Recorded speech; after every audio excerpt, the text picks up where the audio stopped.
বঙ্গ বিজেপির রাজ্য সভাপতি যে সিদ্ধান্ত নিয়েছেন, যে মানে কি বলবো চটপট সিদ্ধান্ত নিয়েছেন, তারিফযোগ্য। আপনার পুলিশ আমাকে আটকে দিয়েছে, মহেশতলা যেতে দেয়নি, তাই আমি এসেছি আপনার বাড়িতে। একে বলে দম। এই দমের দরকার আছে। আমি বারবার বলি, বঙ্গ বিজেপি যখনই সাহস করে পদক্ষেপ নেবে, তখনই জানবেন এই রাজ্যের মানুষ একবারে বুক চিতিয়ে বলবে হ্যাঁ বিজেপিকে চাই। দেখুন, কলকাতা থেকে শুরু করে গ্রামাঞ্চল সবাই চায় বঙ্গ বিজেপি যেন লড়াইয়ের ময়দানে চোখে চোখ রেখে কথা বলে। যা করেছেন ডক্টর সুকান্ত মজুমদার, এটা কিন্তু দাগ কেটে দিয়েছে।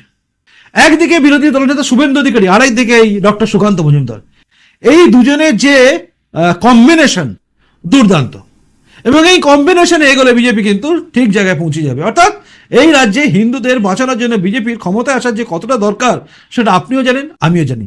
কারণ মেটিয়া বুরুজ থেকে শুরু করে সমস্ত জায়গা, অর্থাৎ মহেশতলা কাণ্ড মানে রবীন্দ্রনগর থানা এলাকায় যে কাণ্ড, সেই ঘটনা থেকে শুরু করে একদম মুর্শিদাবাদ, সর্বত্র মোথাবাড়ি, সর্বত্র আপনি দেখুন, মালদার মোথাবাড়ি দেখুন, বা মুর্শিদাবাদের আপনি শামশেরগঞ্জ দেখুন, বা আপনি যদি হাওড়া জেলার দেখেন ধুলাগড় কাণ্ড, আপনারা জানেন কি হয়ে গেছে ধুলাগড়।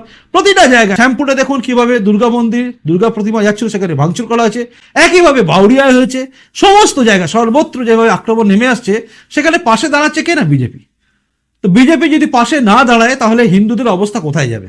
এগুলো ভাবার বিষয় আছে, এবং ভাবার পরে আপনার নিশ্চয়ই ডিসিশন নেওয়ার জায়গা আছে, তাই না?